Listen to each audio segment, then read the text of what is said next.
जो शुक्र होते हैं, शुक्र वो आपके किन चीजों के सबसे मेन मेन पॉइंट कारक किस चीज के हैं? एक तो अगर लड़के की कुंडली देखी जाए तो लड़के की कुंडली में उसकी पत्नी के कारक होंगे। पत्नी के कारक कौन होंगे? शुक्र होंगे। वैवाहिक जीवन के सुखों के कारक हैं। भौतिक सुखों के कारक भी शुक्र हैं।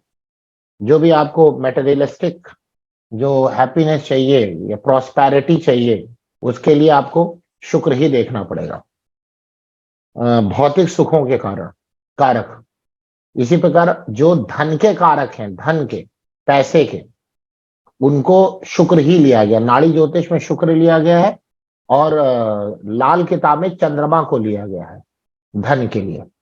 ठीक है, तो दोनों को ही आप ले सकते हैं, लेकिन शुक्र के लिए ज्यादा लोग इसके लिए इंपॉर्टेंस देते हैं। शुक्र धन के कारक है, इसीलिए शुक्र की अधिष्ठात्री देवी कौन है? लक्ष्मी जी की पूजा हम लोग शुक्र के थ्रू ही करते हैं। लक्ष्मी जी की जो पूजा करते हैं उसमें क्या शुक्र की पूजा करते हैं ना। तो शुक्र जो अधिष्ठात्री देवी है, लक्ष्मी मतलब शुक्र की अधिष्ठात्री देवी लक्ष्मी जी है। वैसे शुक्र को अगर आप शुक्राचार से जोड़ेंगे तो शंकर भगवान से भी उनको जोड़ करके देखा जाता है।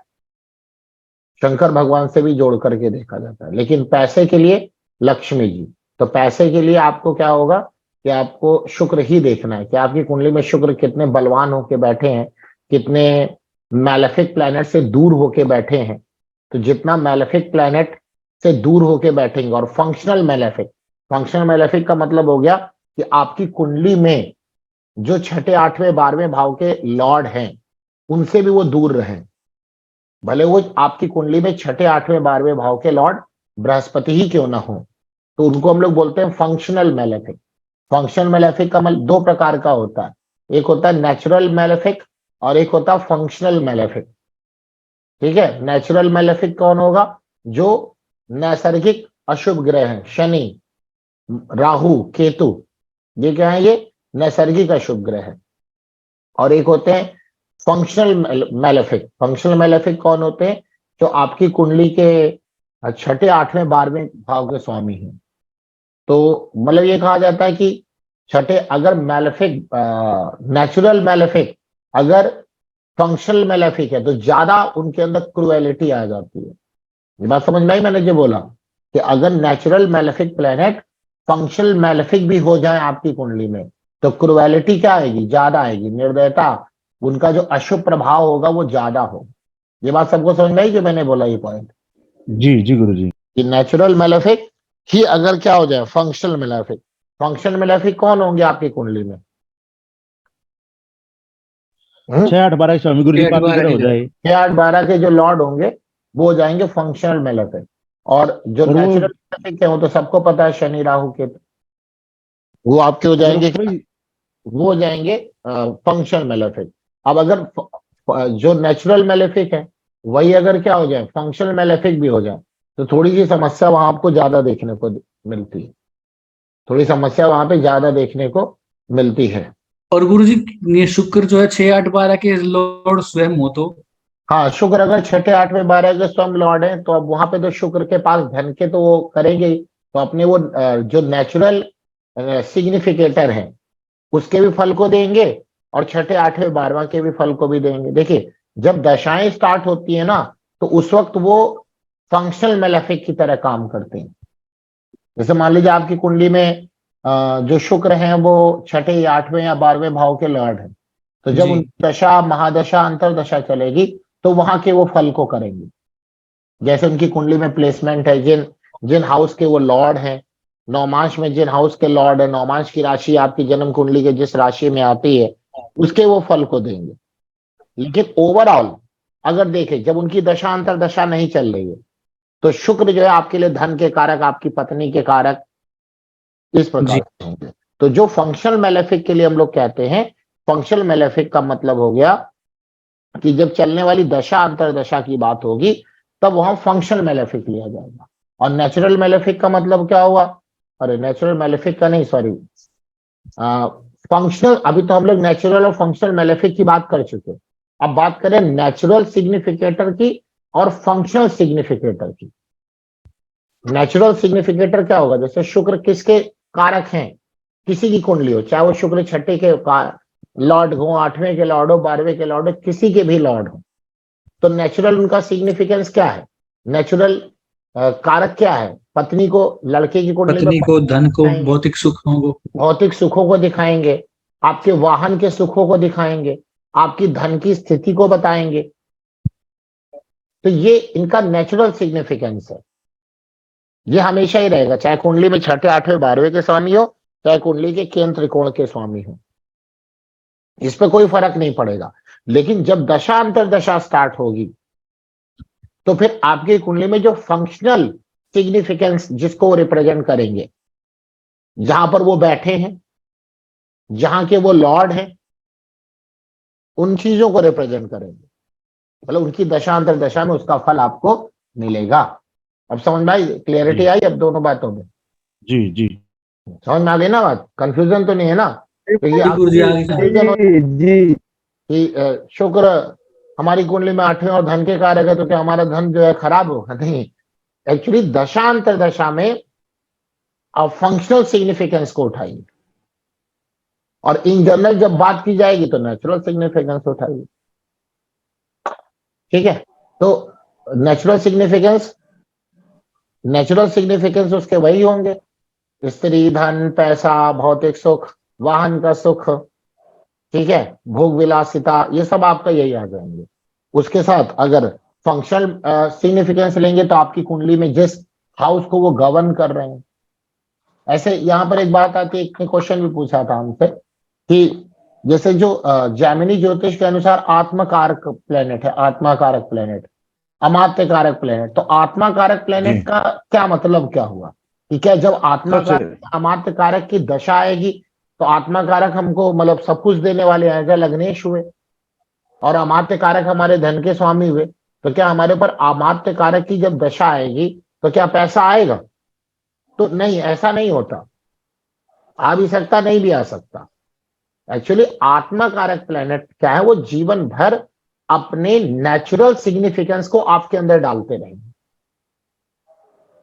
जिस कंडीशन में वो प्लेनेट बैठे हैं, चाहे उसकी दशा हो चाहे ना हो।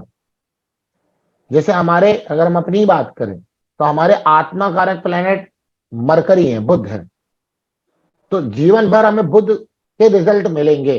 अब बुध का क्या है? ज्योतिष तो बुध का ही काम है, इंटेलिजेंसी, टीचिंग, दिमाग के जितने भी कार्य हैं, देखो टीचर भी हैं उधर, और इधर ज्योतिष पढ़ते भी और ज्योतिष पढ़ा भी रहे। तो एक तो इधर के टीचर हो गए और उधर हमारा केमिस्ट्री सब्जेक्ट है तो उधर के भी टीचर हुए। समझ में आ रही बात? नहीं आ रही? तो ये हमको, अब क्या बुध की दशा आ जाएगी तो क्या होगा? कुछ नहीं होगा। अब बुध की दशांतर दशा जो भी आएगी तो हमारी कुंडली में बुध का जो फंक्शनल सिग्निफिकेंस है वो हमको मिलेगा, कि बुध हमारी कुंडली में जहां पर बैठे हैं, जिन हाउस के लॉर्ड हैं, उनके फल को हमको देंगे। जी गुरुजी, समझ गए। आगे नहीं आगे? तो ये बड़ा कंफ्यूजिंग लोगों को लगता है कि क्या मतलब जब अमात्य कारक की दशा आएगी तो ये मिलेगा, वो भूल जाइए आप। वो आपको जीवन भर रेगुलेट करवाएगी, आपकी लाइफ में अपना इम्पैक्ट डालेगी। अच्छा गुरु जी, जी, ज्यादा प्रभाव तो जहाँ बैठे होंगे ग्रह वहां का देंगे या जहाँ के स्वामी है वहां का? ये तो बड़ा अच्छा क्वेश्चन है। मतलब जहां बैठते हैं सबसे पहले वहां के फल को देंगे अपनी दशांतर दशा में, ये बात हमेशा दिमाग में बैठा दीजिए। जी, जहां पर बैठेंगे सब, आप बस मान लीजिए कि जहां पर आपके अंदर जो भी क्वालिटी हो, आपके घर जहां पर भी हो, तो सबसे ज्यादा रिजल्ट आपको तो वही मिलेगा ना जहां पर आप बैठे हैं। जैसे हमारे अगर कानपुर है, मतलब दिल्ली में है, दिल्ली मतलब फैमिली है, कानपुर हो गया हमारा होम टाउन हो गया, लेकिन हम हैं अभी एट प्रेजेंट टाइम तो भैया भुवनेश्वर में, तो हमारे ऊपर जो एटमॉस्फेयर का जो इफेक्ट आएगा, या जो हमें खाना मिलेगा, जो हमारा आहार होगा, या जो हम जिस चीज से हमें ज्यादा इम्पैक्ट हमें मिल रहा है, वो हम जहां पर है वहां पे वहां का पड़ेगा ना। अब अगर भुवनेश्वर में गर्मी है और दिल्ली में या कानपुर में ठंडी है, तो हमारे ऊपर क्या फर्क पड़ेगा? ठंडी का फर्क पड़ेगा, गर्मी का पड़ेगा? आप बताइए। गर्मी का, ठंडी कहाँ से आएगा? जहां पर हम हैं ना, तो आप ऐसे प्लेनेट को भी समझिए कि जो प्लेनेट जहां पर बैठा है वहां के फल को पहले वो देगा। गुरुजी कह सकते हैं कि उत्तर प्रदेश के संस्कारों के साथ आप उड़ीसा में रह रहे हैं, वहां के प्रभाव माहौल में बिल्कुल बिल्कुल, लेकिन एकदम सही। संस्कार उत्तर प्रदेश का ही है। जी संस्कार वही है हमारे पास, संस्कार वही है, जी यानी कि कोई भी प्लेनेट जिस हाउस का लॉर्ड है उसका संस्कार है, बट वो सबसे जी पहले इम्पैक्ट किसका डालेगा? जहाँ पे है जहां वहां पर पे। है, तो सबसे पहले उसका इम्पैक्ट डालेगा। फिर जी जिन हाउस को देख रहा है उनका इफेक्ट देगा आपको। जी फिर और अगर मान लीजिए जिस हाउस को वो देखे वहां पे कोई ग्रह ना हो, तो उसकी दृष्टि में उस हाउस का भी रिजल्ट आपको मिलेगा। जी ठीक है ना? और फिर थर्ड जी नंबर पे देखेंगे, जो आपके नवमांश कुंडली में जहां जिस राशि में वो बैठा है, तो वह राशि आपकी जन्म कुंडली में जिस भाव में आ रही है उस भाव का भी रिजल्ट आपको मिलेगा। फिर वो जहां की कुंडली में जहां का लॉर्ड है वहां के फल को देगी। इस प्रकार से हम लोग फिर नक्षत्र में, जिस नक्षत्र में, उसके भी फल को आपको लेना पड़ेगा। तो इस प्रकार के कॉम्बिनेशन कर करके हम लोग रिजल्ट को समझने की कोशिश गुरु करें। जी अब इसमें गुरु जी रुकिए जरा, अब के 1 मिनट रुकिए, 1 मिनट। इसमें एक पॉइंट बोलने जा रहे, फिर उतर जाएगा दिमाग से, फिर आपका क्वेश्चन लेते हैं। अभी हाँ, क्या बोलना चाहते? हाँ, कि मान लीजिए इतनी सारी चीजें आपने लिख ली। अब इतनी सारी चीजों में आप देखेंगे कि हाउसेस अच्छे वाले ज्यादा कनेक्ट हो रहे हैं कि बेकार वाले। तो अगर हाउसेस ज्यादा अच्छे वाले कनेक्ट हो रहे हैं तो ओवरऑल ठीक चलेगा। बेकार वाले कनेक्ट हो रहे हैं तो आपको क्या करेंगे? थोड़ी समस्या बढ़ा देंगे आपके लिए। देखिए समस्या कैसे बढ़ाएंगे? जहां पर वो बैठे हैं, तो उन जी गुरु सबका कॉम्बिनेशन करके हम लोगों को रिजल्ट बताना पड़ेगा। ठीक है, क्लियर हुई बात? जी जी, अब क्या पूछे था बताइए। जी गुरु जी केपी ज्योतिष के मुताबिक हमें मिला कि नक्षत्रेश का बहुत ज्यादा महत्व होता है, उस प्रकार से फल करता है। हाँ सही बात है। वो एक लिख के भेजा हुआ था व्हाट्सएप पर, वो पढ़े हम उसमें जो केपीएस जी केपी एस्ट्रोलॉजी से। एनएल का सीएसएल लेना जाता है, कस्पल सब लॉर्ड। आवाज नहीं। जी क्या? जी कस्पल सब लॉर्ड को वहां हाँ देखते वही वही पढ़े। केपी एस्ट्रोलॉजी में जी फिर भाव चलित को भी यूज करेंगे आप, तो वहां पे वो जी केपी का भाव चलित अलग होगा, पराशरी का भाव चलित अलग, फिर वहां के उनके हाउसेस को लेकर जी करते, तो वो एक अलग विद्या है। लेकिन रिजल्ट वही चलेगा, ऐसा नहीं कि रिजल्ट बदल जाएगा। आप चाहे इसके थ्रू कैलकुलेट करें चाहे उसके थ्रू कैलकुलेट करें, रिजल्ट वही रहेगा। तो ये चीजें और भी जी दिमाग में गुरु नहीं है कि चलने वाली दशा और सिग्निफिकेटर में लोग कंफ्यूज कर देते हैं। दशा हमेशा फंक्शनल सिग्निफिकेंस को लेगी। जी अपने ऐसा नहीं कि अपने नेचुरल सिग्निफिकेंस को नहीं लेगी, लेगी। जब बुध की दशा आएगी तो भले वो कुंडली के अंदर आपके जहां के भी लॉर्ड है, लेकिन वो आपकी इंटेलिजेंसी को बढ़ाएगी या जी घटाएगी गुरु भी। जी तो डिपेंड करेगा कुंडली में बुध कैसे है, घटा भी सकती है बढ़ा भी सकती है, अपने अनुसार व्यक्ति को वो फल करेगी, नेचुरल सिग्निफिकेंस भी मिलेगा।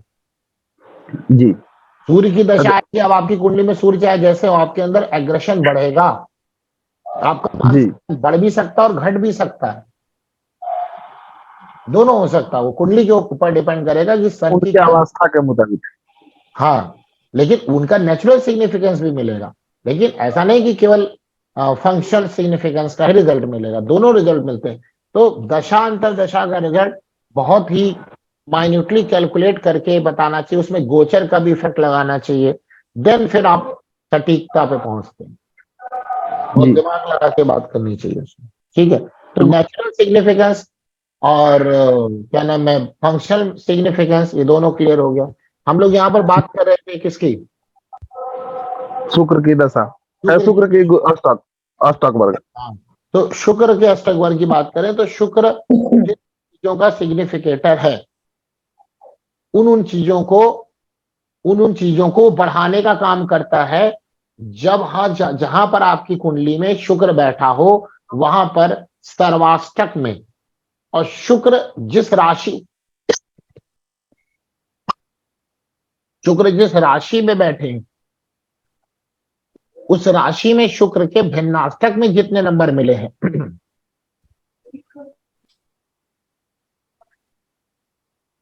तो उसके अकॉर्डिंग वो क्या करते हैं, वो रिजल्ट को देते हैं। अगर अच्छी जगह बैठे हैं तो अच्छे रिजल्ट को देंगे। अच्छी जगह का मतलब समुदायाष्टक भी अच्छा हो, यानी कि समुदाय सर्वाष्टक भी अच्छा और भिन्नाष्टक में भी अच्छे नंबर प्राप्त हो। सर्वाष्टक में करीब 30 या उससे ज्यादा नंबर प्राप्त हो और भिन्नाष्टक में भी 5 या उससे ज्यादा नंबर प्राप्त हो, तो हमेशा ही अच्छा रिजल्ट वो दे सकते हैं। लेकिन गोचर का भी इफेक्ट आपको मिलेगा, गोचर का भी इफेक्ट मिलेगा आपको। अब गोचर का क्या इफेक्ट हो सकता है, तो इसमें ये कहते हैं कि जब शुक्र एक अच्छी बिंदु वाले, कक्षा वाले और बिंदु वाले, एक अच्छी कक्षा मतलब जहां पे शुक्र उन कक्षा समझ गए ना, 3 डिग्री 45 मिनट वाली बात। शुक्र एक ऐसी कक्षा से गोचर करें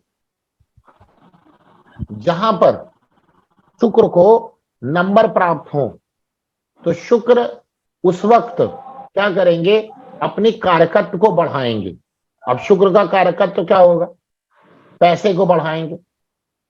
शुक्र मंत्री पद भी है, मंत्री पद, तो मंत्री पद को भी वो शुक्र दिला सकता है, उसमें सूर्य का भी इन्वॉल्वमेंट होता है, तो मंत्री पद भी आपको शुक्र दिला सकते हैं। लेकिन यहां पर देखिए, बहुत बोलने से पहले हमें ये देखना पड़ेगा कि गोचर में जो सैटर्न ट्रांजिट कर रहे हैं, क्योंकि भाई पैसा कहां से आएगा, आपके कर्मों के थ्रू पैसा आएगा ना, जॉब के, बिजनेस के, ऐसे ही तो पैसा आपको मिलेगा, और कहां से जी तो जॉब, प्रोफेशन, आपके कर्मों के कारक प्लेनेट कौन हुए, शनि। शनि हुए।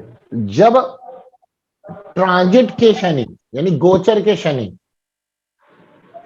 आपकी जन्म कुंडली के शुक्र को अपनी दृष्टि या अपने दृष्टि 7वीं नहीं लेंगे यहां पर, क्योंकि 7वीं दृष्टि बहुत दूर हो जाती है ना, 180, मतलब वैसे 10वीं दृष्टि और दूर नहीं मानी जाए, क्योंकि 10वीं दृष्टि पास हो जाती है, क्योंकि उधर से चौथा गिन लिया जाता है ना। तो तीसरी और 10वीं दृष्टि से, तीसवीं या 10वीं दृष्टि से गोचर के शनि आपकी जन्म कुंडली के शुक्र को जब प्रभावित करेंगे, या तो उसी के ऊपर से गोचर करें, जहां शुक्र बैठे हैं आपकी कुंडली में, शनि का गोचर वहीं पर से हो रहा हो, तो शुक्र की जितनी डिग्री आपकी कुंडली में है उससे +-5 कर लीजिए। जब शनि की उतनी डिग्री होगी तो उस वक्त आपकी धन की स्थिति को मजबूत करेंगे। लेकिन शर्त है कि आपकी कुंडली में शुक्र भी मजबूत हो और उस वक्त शुक्र का गोचर एक अच्छी कक्षा से हो रहा हो, 0 कक्षा। जैसे जैसे जैसे गुरु जी अभी शुक्र का गोचर कुंभ राशि से होएगा, हाँ, कुंभ राशि से हो रहा होगा, नहीं हो हो रहा रहा है, है, हाँ जी अभी हो रहा है। तो अब आप देखिए कि शुक्र जो है आपकी कुंडली में कहां पर है, मेरे में तो गुरु जी चतुर्थ स्थान में है, मीन राशि में। राशि बताइए, राशि मीन राशि में। मीन राशि में है, तो मीन राशि, तो अब शुक्र का उन्हीं के बाद शुक्र अब शनि 2.5 साल बाद शुक्र की राशि में आएंगे, जी ठीक है ना। या देखिए ऐसे समझिए, पहले पढ़ते हैं, शनि जब मकर राशि में थे, जी जब मकर राशि में थे, जी तो शनि ने तीसरी दृष्टि आपके मीन राशि में डाली होगी, जी तो उस वक्त आपको धन का कहीं ना कहीं से जितनी डिग्री पे शुक्र हैं उतने डिग्री पे जब शनि गए होंगे, जी तब आपको कहीं ना कहीं से पैसे का इंतजाम या पैसे का प्रॉफिट या हैप्पीनेस, पैसा भी आ सकता है, खुशियां भी आ सकती हैं, या शारीरिक रूप से या भौतिक रूप से आपको खुशियां प्राप्त हुई होंगी। तो कुछ ऐसा पिछले 2.5 साल 3 साल में ऐसा हुआ, क्योंकि शुक्र शनि तो वक्री भी रहे, तो 2.5-3 साल का आप समय ले लीजिए, तो क्या कुछ ऐसा समय गया आपका जब शुक्र का वही था, मतलब शुक्र की जितनी डिग्री थी शनि की उतनी डिग्री हुई हो, तो हाँ गुरु जी हुआ है। ये समझ में आ गया ना कैसे हम लोगों ने निकाला। और जी गुरु। वो चीज में कमी या ज्यादा देखी जाएगी। अब कभी कभी ऐसा होता है कि शनि आए और उन्होंने टक्कर दी शुक्र को, तो आपका जो है इफेक्ट मिला आपको, लेकिन उसी वक्त गोचर में शुक्र किसी खराब कक्षा से यानी 0 कक्षा से गोचर कर रहे हो, तो उतना आपको फर्क नहीं पड़ेगा। उस वक्त शुक्र का भी गोचर एक एक नंबर प्राप्त कक्षा से हो और साथ में ऐसी राशि से हो जो राशि में कम से कम उसके भिन्नाष्टक में 5 या उससे ज्यादा नंबर प्राप्त हो। शुक्र का भी गोचर देखेंगे, नहीं समझ में आई बात? आई समझ में गुरु जी। हाँ, तो उस वक्त वो चीजें आपको ज्यादा बेनिफिट दे देंगी, वो चीजें आपको ज्यादा बेनिफिट दे देंगी। इस प्रकार से देखा जाता है। तो जी गुरु शनि, जी। तो यहां पर भी यही बात है कि जब भी आपके जन्म गोचर के शनि जन्म कुंडली के शुक्र को प्रभावित करें। कैसे प्रभावित करें सब लोग समझ गए? तो उस वक्त आर्थिक स्थिति, भौतिक सुखों की स्थिति, दाम्पत्य जीवन में खुशहाली, वो उस वक्त आपको प्राप्त होगी। और उस वक्त शुक्र भी अपने अच्छे में गोचर कर रहे हो। इसी का उल्टा भी कर दीजिए कि शुक्र का गोचर हो रहा हो, अब शुक्र के गोचर को ले लीजिए और वो आपकी जन्म कुंडली के शनि को प्रभावित कर दे। देखिए, जिसका गोचर ले रहे हैं, दूसरा जो प्लेनेट बता रहे हैं वो आपकी जन्म कुंडली के हो जाए। शुक्र का गोचर जी। हो रहा हो और वो आपकी जन्म कुंडली के किसको प्रभावित कर दे? शनि को। शनि को प्रभावित कर दे। लेकिन ध्यान क्या देना है? गोचर का शुक्र गोचर का शुक्र ऐसी कक्षा में, जिस कक्षा में उसको नंबर प्राप्त हो। अब पता चला, क्योंकि शुक्र की तो केवल 7वीं दृष्टि होगी, 7वीं मानी नहीं जाती ज्यादा, क्योंकि 7वीं से एकदम 180 डिग्री हो जाता है, इतना इंपैक्ट नहीं डाल पाता। तो अब शुक्र की तो एक ही दृष्टि मानी जाएगी, कौन सी? 7वीं। नहीं, 7वीं मानी तो जाएगी, अब तो वो तो लेंगे नहीं। तो शुक्र का गोचर शनि के घर पर से हो, मतलब जहां पर आपकी कुंडली में शनि बैठे हैं, वहीं पर से क्या हो? वहीं पर से शुक्र जाएं और उतने डिग्री के हो जाएं जितने डिग्री के शनि है। में शनि बैठे हो। और वहां पर जहां पे शनि बैठे हो, जिस राशि में, उस राशि में अच्छे नंबर प्राप्त हो सर्वाष्टक में और शुक्र के भिन्नाष्टक में। जैसे आप बताइए, आपकी कुंडली में शनि कहां बैठे हैं? सप्तम भाव। अरे भाव नहीं बोलना भाई, राशि। है? कुंभ राशि में शनि शुक्र का गोचर हुआ है सप्तम भाव में। क्या सामने आया? क्या कुंभ राशि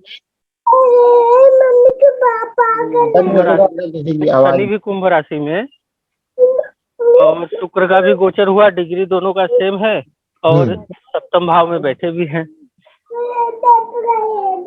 तो वहां पर आपको बैठे हुए हैं। अब आप देखिए सर्वाष्टक में वहां पे कितने नंबर मिले? हम अभी बात समझ नहीं पाए। हमको ये बताइए, शनि आपकी राशि में कहां पर बैठे हुए? सप्तम भाव में कुंभ राशि में। कुंभ राशि में शनि बैठे हैं, ठीक है। शुक्र कहाँ चल रहे हैं इस वक्त? कुंभ राशि में ही आ गए सप्तम भाव में। शुक्र भी आ गए। शुक्र भी। और सर्वाष्टक में 23 डिग्री ही प्राप्त है। कितना मिला है? 23 डिग्री। 23 नंबर मिला होगा। हाँ वही 23 नंबर मिला। तो ये तो आपके 28 से कम हो गए ना जी। और वैसे भी कम है शुक्र के। अब शुक्र के भिन्नाष्टक में देखिए, कुंभ को कितने नंबर मिले? 2 नंबर ही मिले हैं, सबसे कम वही है। हाँ, तो फिर गड़बड़ हो गया है ना।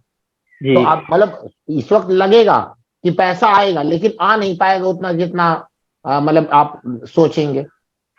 लेकिन गुरुजी अच्छा चल रहा है। नहीं, चलेगा अच्छा, बुरा नहीं हम बोल रहे। यही आपको प्रभाव, ये तो भाई गोचर का प्रभाव आपको तो मिल ही रहा है, लेकिन बहुत अच्छा हो जाता वहां अगर 28 से ऊपर होता और ये 2 मिला है, ये करीब 4 या उससे और ऊपर होता, तो ये एक ऐसा आपके साथ समय हो जाता जिसमें आपको लगता नहीं बहुत बढ़िया चीजें हैं। यहाँ तक कि अच्छा खासा बड़ा ऑफर भी है पार्टनरशिप और सब कुछ का। एकदम मिलेगा, क्योंकि शुक्र के ऊपर चल रहे हैं शनि। शनि जो है, शनि के गोचर शनि के ऊपर शुक्र चल रहे हैं, तो इसी प्रकार से निकाला जाएगा जी। यही चीजें। अब जैसे ऑफर है, सब कुछ है, लेकिन हमको ओवरऑल कितना मिला वो इंपॉर्टेंट हुआ ना। तो यही स्थिति अच्छी हो जाती है हमारी, तो बहुत अच्छा हो जाता। लेकिन खराब नहीं हम कह रहे हैं खराब हो जाए, क्योंकि गोचर का नियम ही यही है। जी गुरुजी। इस प्रकार से गोचर के शनि जब जन्म कुंडली के शुक्र पर से गोचर करे तब भी ऐसी ही स्थिति बनाते हैं, ऐसी स्थिति बनाते हैं। लेकिन उस वक्त भी यही सेम देखना है कि हमको कितना बेनिफिट मिलेगा। भाई आप समझिए, एक व्यक्ति का गोचर यही सेम हो रहा हो शनि के ऊपर शुक्र का, और दूसरी कुंडली में भी ऐसे ही हो रहा हो, लेकिन एक को बहुत बड़ा ऑफर मिल रहा है और एक को बस मिल रहा है, मतलब उसके लेवल से ठीक मिल रहा है, और एक को बहुत बड़ा लेवल मिल रहा है। तो ये कैसे डिसाइड होगा? ये भिन्नाष्टक से डिसाइड होगा और सर्वाष्टक से डिसाइड होगा। जी गुरुजी। समझ में? लेकिन ऐसा नहीं है कि गोचर अपना प्रभाव नहीं डालेंगे, डालेंगे, पक्का डालेंगे। यही बीएनएन का कॉन्सेप्ट है। ठीक है, समझ में नहीं आ रही? तो इस प्रकार से अगर हम चीजों को देखेंगे, समझेंगे, तो हमें बहुत अच्छे। तो शुक्र जिन जिन चीजों के कारक होते हैं, मेन क्या है? पैसे के कारक है, लक्ष्मी के कारक है, भौतिक सुखों के कारक है, तो व्यक्ति को देंगे पैसा। तो अब साथ में वहां पर ये भी देख लीजिए भाई, किस प्रकार की चीजें हमें दे रही है, मिल रही है, मतलब भिन्नाष्टक में कितने नंबर प्राप्त है। ठीक है, लेकिन इसी का उल्टा कर लीजिए, इसी का उल्टा कर लीजिए। चलिए और सिद्धांत एक बताते हैं। जॉब से पैसा, कर्म से पैसा कब मिलेगा आपको? जब शनि की इन्वॉल्वमेंट हो।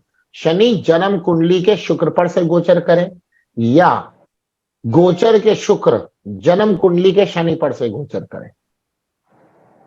ठीक है, अब यहां पे देखिए, किसी गलत चीज, जैसे मंगल है, मंगल क्या है? ऊर्जा का कारक है। मंगल क्या है? मंगल ऊर्जा है, और मंगल लड़ाई झगड़ा एक्सीडेंट भी है, सब है। समझ में आ गया? अगर यही गोचर के मंगल जन्म कुंडली के शुक्र पर से गोचर करें,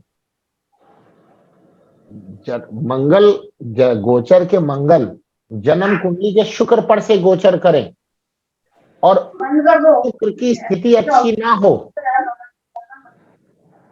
शुक्र की स्थिति अच्छी ना हो, तो वहां पत्नी से, भाई किसी का माइक ऑन है, बंद कर दे, वो परिवार में उनके आवाज आ रही है।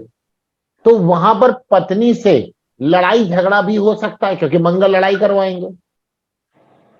एक कंडीशन, अगर शादी नहीं हुई है तो लड़के या लड़की किसी की कुंडली में, तो उस वक्त कुछ ऐसी घटना घटेगी जिसके ये लड़के लड़की कहीं अपना भाग भी सकते हैं या गलत कदम भी उठा सकते हैं। मंगल, गोचर के मंगल जन्म कुंडली के शुक्र पर से गोचर करें, या गोचर के शुक्र जन्म कुंडली के मंगल पर से गोचर करें। अगर खराब स्थितियां, वहां मैलेफिक प्लेनेट का ज्यादा इंपैक्ट आ रहा है, तो कुछ ऐसी घटना घटेगी जिससे नाम खराब होगा।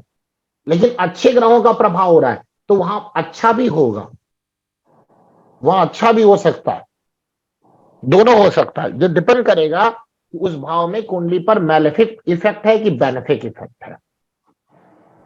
ये बात नहीं सबको समझ में आई? जी गुरुजी। ये लगा के देखेगा, ये फार्मूला आपको एकदम सही नजर आएगा। एक फार्मूला हम आपको और देते, जब शुक्र की बात चल रही है। जैसे लड़की की कुंडली में, और ये किसी की बेटी हो, जो भी हो, ये लगा के एकदम आगाह कर दे जो मैं बताने जा रहा हूं, बहुत इंपॉर्टेंट बात है। लड़की की कुंडली में पति के कारक प्लेनेट कौन होते हैं? मंगल, गुरु या गुरु वैदिक ज्योतिष में है मंगल। मंगल के बाद अगर शनि आ जाए, मंगल के जहां मंगल बैठे उसके दूसरे भाव में शनि बैठे हो, किसी लड़की की कुंडली की बात बता रहे, मंगल के बाद शनि बैठे हो, और शनि के बाद अगर शुक्र ग्रह बैठे हो शनि के दूसरे ग्रह में, तो भाई ऐसी लड़की को हमेशा आगाह कर दीजिएगा उनके माता पिता को कि इसके साथ कुछ भी बाहर सेक्सुअल हैरेसमेंट हो सकता है। इसका बहुत इंपॉर्टेंट बात है। ये जो केसेस आप सुनते हैं, ये वही योग होते हैं। कैसे? देखिए, इसमें कौन कर सकता है वो भी देखिए। मंगल एक प्रकार की ऊर्जा है, मंगल एक प्रकार की ऊर्जा है। जी। तो मंगल के दूसरे घर में कौन बैठ गए? शनि। मंगल के दूसरे शनि। जैसे मंगल जहां भी कुंडली में बैठे, जहां भी जो भी भाव न जहां पे भी बैठे हो, किसी के मान लीजिए चलिए 10वें भाव में मंगल, चलिए चौथे भाव मंगल बैठे हैं, तो 5वें भाव में अगर शनि बैठे हो, इस प्रकार से, तो मंगल ऊर्जा है। तो उन्होंने अपनी ऊर्जा शनि को दे दी,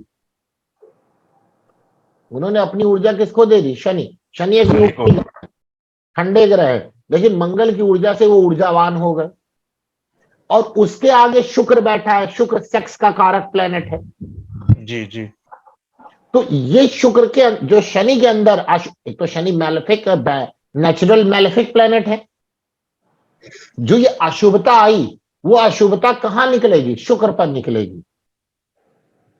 लड़की की कुंडली में अगर ऐसा है, गुरु जी, उसके एक बार सुनते जाइए, अभी बीच में बोलेंगे तो सारा कॉन्सेप्ट चला जाएगा। अभी जो भी क्वेश्चन है, जब कॉन्सेप्ट पढ़ा ले तभी बीच में बोलिए ना, सब चला जाएगा। मंगल के जस्ट बाद शनि आए, तो मंगल के जस्ट बाद शनि आए, तो शनि के अंदर ऊर्जा आ गई मंगल की। अब शनि चूंकि नेचुरल मैलेफिक प्लेनेट है, तो उन्होंने अपनी सारी ऊर्जा ट्रांसफर कर दी शुक्र को। अब जब शनि शुक्र को ऊर्जा यहां पर ट्रांसफर कर रहे हैं लड़की की कुंडली में, तो शुक्र तो संभोग का हो गया। और शनि कौन है? कोई भी बड़ा व्यक्ति हो सकता है, बुजुर्ग व्यक्ति हो सकता है, तो उसका सेक्सुअल हैरेसमेंट कोई भी बड़ा व्यक्ति कर सकता है, या कोई भी ऐसा व्यक्ति कर सकता है जो लड़की की जो कास्ट होगी उससे नीची कास्ट का हो, या कोई भी बड़ा व्यक्ति कर सकता है। तो इस प्रकार की कुंडली में जिसके भी योग हैं, उनको एकदम क्या बता देना चाहिए कि भाई बहुत ज्यादा केयर करिएगा। इवन वो लड़की के घर में जो भी हो सकता है, आजकल तो बड़ा चलता है, लेकिन बोलने में कोई बुराई नहीं, घर में जो बड़े बुजुर्ग आ रहे हैं, या घर में उनको पढ़ाने के लिए कोई टीचर, या वो लड़की टीचर क्या भी पढ़ने जा रही, तो इस प्रकार की संभावना बन सकती है। सावधान, मतलब जीवन में ये बनेगी, स्पेशली तब बनेगी जब उस कुंडली में, उस कुंडली के खराब भावों की दशा चल रही है, या पंचम और सप्तम भावों की दशा चल रही है, या अंतरदशा चल रही है। एकदम आगाह कर दीजिएगा, इसको हल्के मत लीजिएगा, ये फार्मूला बहुत टेस्टेड फार्मूला है ये। क्लियर? अब सुनिए, अब बात ये आती है कि आप देख रहे हैं, सब कुछ देख रहे हैं, इसमें किसी को कोई पंडित जी के पास या किसी भी ज्योतिषी के पास दिखाने की जरूरत नहीं, बहुत सिंपल फार्मूला। जहां मंगल बैठे उसके दूसरे घर में शनि हो, शनि के दूसरे घर में शुक्र, यानी क्या? मंगल शनि शुक्र, मंगल पहले, शनि बाद में, फिर शुक्र। तो मंगल शनि शुक्र। ये कोई भी अपने बच्चे की कुंडली, स्पेशली लड़कियों की कुंडली में देख सकता है, किसी ज्योतिषी की जरूरत नहीं, क्योंकि बहुत इंपॉर्टेंट चीज है। और किसी को दिख रहा है अगर, तो उसको क्या कर दे? सावधान कर दे कि भाई ऐसा हो सकता है। ये अब जैसा भी वो अपना केयर करे, भाई माता पिता जरूर केयर करेंगे, और जो भी जैसा भी हो केयर करेंगे। लड़की को भी आगाह कर दिए, भाई तुम्हारे साथ हो सकता है, तुम भी ऐसी जगह ना जाना जहां प्रॉब्लम हो, या इस प्रकार के चक्कर में ना फंस जाना। अब ये बात आती है कि मान लीजिए घर में कोई व्यक्ति आ रहा है, तो आने वाले व्यक्ति की अगर कुंडली आपको पता है, तो कौन व्यक्ति ये कार्य कर सकता है। तो यहां कॉम्बिनेशन बदला, यहां पर क्या हो जाएगा? मंगल के बाद अगर शुक्र आ जाए, जैसे वहां मंगल के बाद शनि के बाद शुक्र आए, यहां अगर मंगल के बाद शुक्र आ जाए, तो मंगल के बाद जब शुक्र आएंगे, तो मंगल एक प्रकार की ऊर्जा है। अच्छा, पहले ये इस वाले दूसरे वाले पॉइंट को रोक रहे, पहले उसी वाले पॉइंट को एक और बात बता दे, मैं भूल गया था। उस कंडीशन में, किस कंडीशन में? पहले वाले मंगल, यानी लड़की कुंडली में मंगल के बाद शनि के बाद शुक्र आ जाए, इसके अलावा शुक्र पर और भी अगर मैलेफिक इफेक्ट है कुंडली में, तो वो जो थोड़ा केस सीरियस है। अगर शुक्र पर बृहस्पति की दृष्टि है, और तो कोई शुक्र है नहीं, शुक्र खुद ही शुक्र है, लेकिन शुक्र के ऊपर बृहस्पति की दृष्टि है, तो भी देखिए चांस तो है, लेकिन वहां पे कम चांस है। लेकिन अगर मान लीजिए शुक्र कहीं राहु के साथ फंसे पड़े, केतु के साथ फंसे पड़े, जन्म कुंडली के छठे, आठवें, 12वें के साथ फंसे पड़े, तो वहां पे थोड़ा सा सीरियसनेस ज्यादा आ सकती है, वो और डिफिकल्ट मामला हो सकता है। ठीक है। हाँ, अब इधर आइए, कौन ये करेगा इसकी बात करें थे, तो यहां पे कॉम्बिनेशन चेंज हुआ, मंगल के बाद शुक्र आ जाए तो शुक्र क्या है, सेक्स, अपोजिट सेक्स के कारक है, मंगल ऊर्जा है। तो ऐसा व्यक्ति जिसका मंगल के बाद शुक्र होता है ना, तो साथ में वो क्या करता है ना, वो हमेशा सुंदर अपोजिट सेक्स को देख करके ऊर्जावान होने की कोशिश करता है, ऊर्जा लगा देता है, मंगल के बाद अगर शुक्र हो गया तो। और अगर वहां पे शुक्र के बाद शनि हो गए तो समझिए बेकार हो गया फिर तो, क्योंकि फिर वो गलत हरकत कर ही जाएगा, क्योंकि मंगल की ऊर्जा प्राप्त की, शुक्र ने सेक्स की ऊर्जा, और आगे आ गए शनि उसके। तो ऐसी घटना उस व्यक्ति से हो सकती, तो पता चले कोई लड़की ऐसी घर में, लड़की और उसके घर में कोई ऐसा व्यक्ति है जिसमें ये योग बना है, तो उस व्यक्ति से उसको सावधान कर देना चाहिए। भाई समझ लो, ये है ज्योतिष का रियल कॉन्सेप्ट, और ये है ज्योतिष का रियल यूज। ये आपने देख करके उसको तुरंत से बता दिया यहां आपको प्रॉब्लम हो सकती है, आप सावधान रहे। अब वो बोले कब भाई, कह दो जिंदगी भर, लेकिन कुछ जो कुंडली में जो गलत दशाएं जब चले तो उस वक्त ज्यादा। इतना सबको क्लियर हो गया ना, ये बहुत इंपॉर्टेंट था। कौन करेगा, मंगल के बाद अगर शुक्र आ रहे हैं तो उस जिसकी कुंडली में मंगल के बाद शुक्र, और मंगल के बाद शुक्र है चलो ठीक है, उसके बाद शनि हो जाए जी तो भी तब ज्यादा, तब तो वो फिर कोई भी हरकत कर ले, क्योंकि शनि कर्मों के कारक है ना, ये क्या एक प्रकार का कर्म ही तो है। जी गलत कर्म हो चाहे अच्छा करो, तो वहां तो कर्म करवा देगा उस व्यक्ति से, और तब ज्यादा ये खराब स्थिति हो जाएगी कि शनि का कहीं कॉम्बिनेशन राहु केतु के साथ भी हो जाए, तब तो फिर मंगल शुक्र साथ भी हो सकते हैं गुरु जी। डिग्री में देख लीजिए ना, अगर साथ है तो डिग्री में देख लीजिए, जी डिग्री जी में आगे हो जाए शुक्र, डिग्री में अगर आगे हो जाए शुक्र, तो वहां पर जरूर सावधान कर देना चाहिए। जिसके घर में लड़की है, कोई भी लड़की का आप कुंडली देख रहे हैं, तो आपका काम है आपको सावधान कर देना, मानना ना मानना उसके ऊपर। हमारा काम हमने कर दिया, हमारा काम हमने कर दिया। इस प्रकार की चीजें थोड़ा सा ध्यान देने वाली बात है। ये बात सबको समझ में आ गई, नहीं आ गई? हाँ, अब पूछिए, अब क्या पूछ रहे थे? हाँ पूछिए, क्या पूछ रहे थे?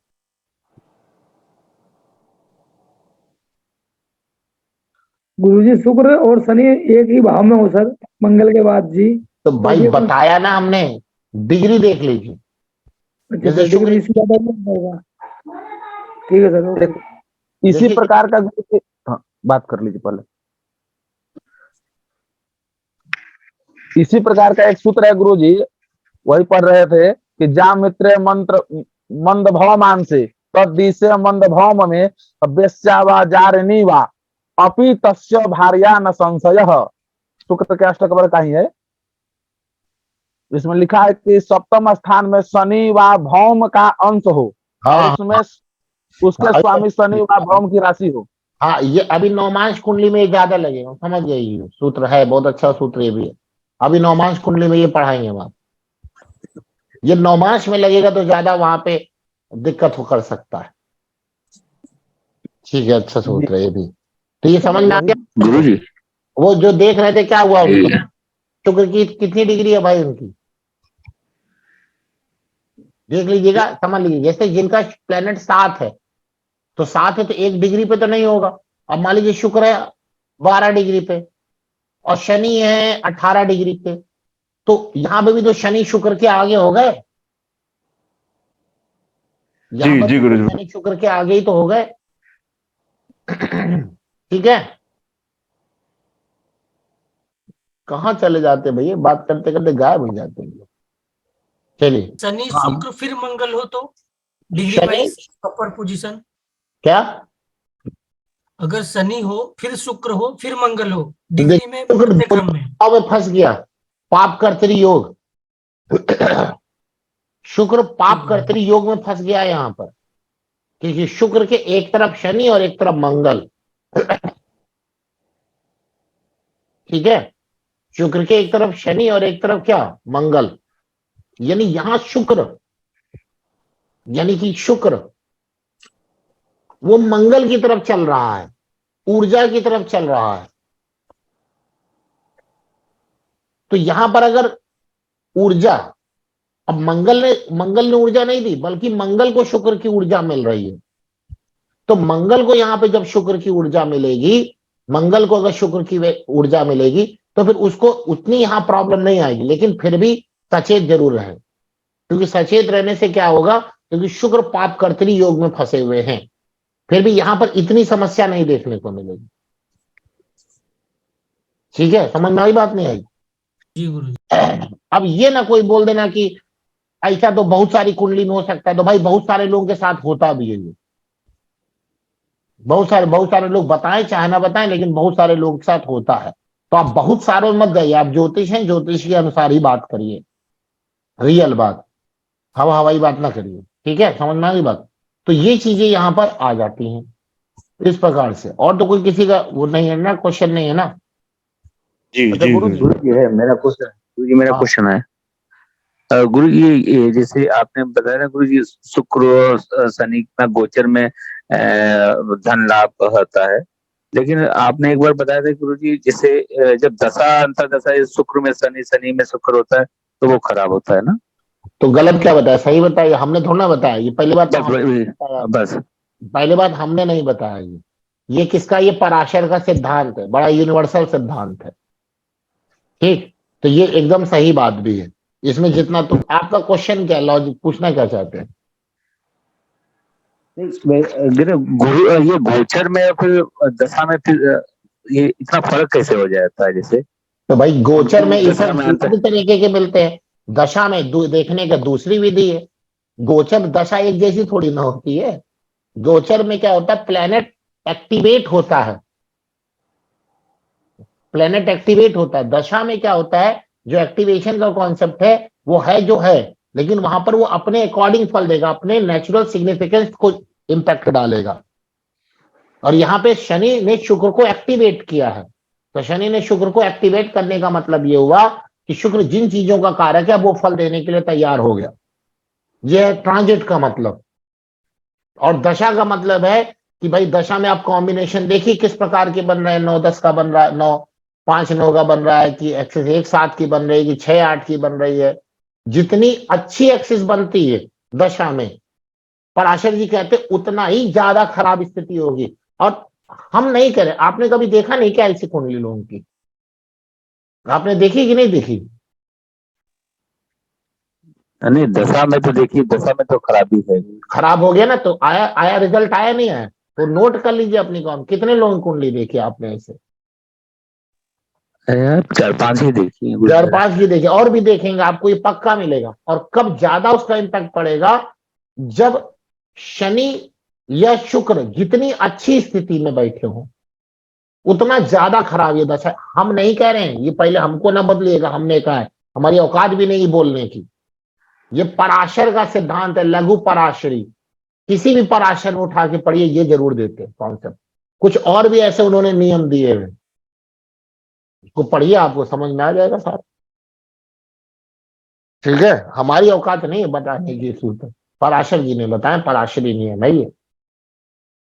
ठीक, और गोचर और दशा को एक जैसे मत मानिए, वो अलग अलग चीजें हैं। वहां पे एक्टिवेशन होता है, कौन सा प्लेनेट अब आपका एक्टिवेट हो रहा है, वो चीजें मिलेगी। अब जैसे ही एक्टिवेट हुआ शनि के शुक्र पर, दशाएं भी बहुत अच्छी हैं, तो फिर बहुत बढ़िया फायदा मिलेगा। जहां पे गोचर हो रहा है वहां पे भिन्नाष्टक भी बढ़िया मिला है, और अच्छा फायदा मिलेगा, और भी अच्छा फायदा मिलेगा। ठीक है, इतनी बात सबको समझ में आ गई ना? तो शनि मतलब शुक्र से जो हमको पैसा मिलता है, या शुक्र से जो भी हमको मिलता है, तो वो किस प्रकार से हमारे पर फायदा करेगा, वो एक चीज यहाँ पे आप समझ लीजिए, वो इस प्रकार से समझ लीजिए। अब ऐसे मान लीजिए शनि है, शनि का गोचर हो रहा है आपकी कुंडली में, क्योंकि शनि कर्मों के कारक है। तो शनि का गोचर हो रहा है, अब गोचर करते समय आप अपनी कुंडली में देखिए, शनि की तीसरी या 10वीं दृष्टि या शनि जहां से गोचर कर रहे हैं उसी प्लेनेट पे, जिस प्लेनेट पे करेंगे वो प्लेनेट एक्टिवेट हो जाएगा। दिक्कत वाले प्लेनेट कौन कौन से होंगे? मंगल, अगर इस प्रकार से शनि का मंगल, तो लड़ाई झगड़ा है, कुछ भी हो सकता है आपकी अपनी जॉब में, लड़ाई झगड़े के कारण आपकी जॉब छूट भी सकती है। केतु है तो जॉब छुड़वा ही देगा अगर आपने केतु को यूज नहीं किया तो। देखिए यहां पर फिर वही बात है कि अगर शनि मान लीजिए मंगल के ऊपर इस प्रकार के गोचर कर रहे हैं और व्यक्ति मंगल के कार्य को कर रहा है, मंगल का कार्य क्या हुआ? इंजीनियरिंग हुआ, मैकेनिकल वर्क हुआ, प्रॉपर्टी का काम हुआ, सर्जरी का काम भी चलिए मंगल करा दिया, तो व्यक्ति के ऊपर ये प्रभाव नहीं पड़ेगा। ध्यान रखिएगा, सबकी कुंडली में न लगाते चले जाइएगा, पहले देख लीजिए वो व्यक्ति कार्य क्या कर रहा है। यानी शनि अपनी दृष्टि से 30वीं और 10वीं, यहां 7वीं नहीं ले रहे हैं, बार बार बता रहे हैं, जिस प्लेनेट को एक्टिवेट कर रहा हो, जो प्लेनेट आपको बताए जा रहे हैं खराब, व्यक्ति उसी प्लेनेट का काम कर रहा है, तो उसके ऊपर वो चीजें अच्छी हो जाएंगी। ये ध्यान रखिएगा ये बात, समझ में आया ना? हाँ, अगर वो व्यक्ति उस प्लेनेट को यूज नहीं कर रहा है तब तो फिर प्लेनेट अपना यूज करेंगे, फिर उसको बताएंगे। तो शनि के बाद शनि मंगल को एक्टिवेट कर दे, लड़ाई झगड़ा। केतु रोग देगा, हर चीज रोग देता है, केतु हर चीज रोक देता है। लेकिन कोई व्यक्ति ना केतु का कार्य कर रहा है, केतु काम क्या है? एस्ट्रोलॉजी कार्य कर रहा है। केतु का क्या कार्य? मेडिटेशन कर रहा है, आयुर्वेद कर रहा है, तब तो उसको कोई दिक्कत नहीं होने वाली। अच्छा गुरुजी, इस हिसाब से तो अगर केतु गोचर में किसी के कार्य क्षेत्र में आ जाए तो गुरुजी उसमें दिक्कत कर सकते हैं गुरुजी? हाँ, कार्य से 10वें भाव में हो तो क्या कार्य क्षेत्र अगर में गुरु उसके ऊपर शनि गोचर करे तो? अरे फालतू कॉन्सेप्ट। केतु जब तक शनि को इंपैक्ट नहीं करेगा तब तक कहीं कोई दिक्कत नहीं आने वाली। D1 में। हाँ, लेकिन शनि ही 10वें भाव में बैठे हो और केतु का वहां पे गोचर हो रहा हो तो अलग बात है, तब तो फिर फर्क पड़ेगा। जी जी। तब तो फर्क पड़ेगा। या आप देख लीजिए केतु के गोचर में शनि फंसे हैं कि नहीं फंसे? केतु कहाँ पे गोचर कर रहे हैं सब बताइए? 11वें भाव में, 11वें भाव में गोचर। आपकी बात नहीं करेंगे, आप भाव देते हैं, हम लोग राशि देखते हैं। केतु कौन सी राशि में गोचर कर रहे हैं? तुला राशि में। तुला राशि में। तुला। आपकी कुंडली में शनि कहाँ पर बैठे हैं इस वक्त? मतलब कौन सी राशि में बैठे हैं? कुंभ। कुंभ राशि में बैठे हैं। तो यहां पर भी आपको समस्या वो दे सकते हैं। लेकिन अगर व्यक्ति ज्योतिष का कार्य, ये संबंधित कार्य कर रहा है तो उसको समस्या नहीं आने वाली। ध्यान रखिएगा, इसको एज अ रेमेडी भी मान सकता है कोई व्यक्ति। और केतु का कार्य होगा गुरु जी, इसलिए केतु का कार्य हो गया, केतु का कार्य हो गया तो उसमें इसको जितनी समस्या नहीं आने वाली, ध्यान रखना है। ठीक है, चलिए, तो ये भी आप समझ लीजिए यहाँ पर। अब यहाँ पे जब इतनी बात हो रही है, वैसे तो ये सब शनि में बताना है, लेकिन चलिए यही बता देते हैं, कोई दिक्कत नहीं। शनि में बता, चलो शनि के हिसाब से बता देंगे ये वाला पॉइंट। तो ये पॉइंट आप लोग क्लियर हो गया, क्योंकि शनि में अभी तो पढ़ना है ना शनि का सर्वाष्टक। अब देखिए शनि का, सॉरी, शुक्र का सर्वाष्टक हम लोग पढ़ रहे हैं। तो शुक्र का जो दूसरा काम है वो और क्या है? विवाह। विवाह है, विवाह है ना।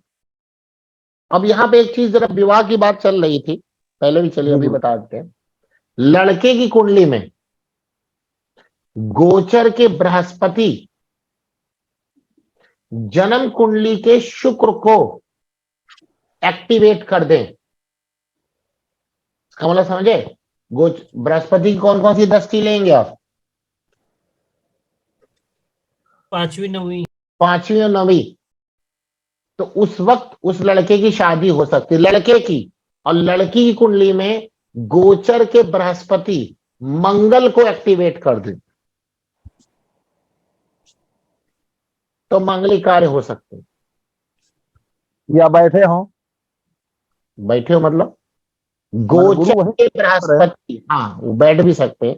गोचर के बृहस्पति जन्म कुंडली के मंगल को अगर टच करते हैं तो वहां पर ये प्रकार की चीजें करवा सकते हैं। शुक्र का और देख लीजिए, शुक्र भी गोचर करते करते अगर मंगल को टच कर ले तो भी व्यक्ति की शादी हो जाएगी। उस वक्त यहाँ गुरु ने एक्टिवेट किया ही था और शुक्र ने भी एक्टिवेट कर दिया, तो आप बता सकते हैं भाई, तो आप बता सकते हैं वहां पर। ठीक है, ये बात समझ में आई नहीं समझ में आई आपको? जी जी, तो इसमें भी हो सकता है। अब एक चीज और सुनिएगा, एक बार क्वेश्चन आता है इसे कि शादी के बाद हमारा जीवन कैसा रहेगा, आता है ना जी इसका हाँ। क्वेश्चन। जी जी आते हैं।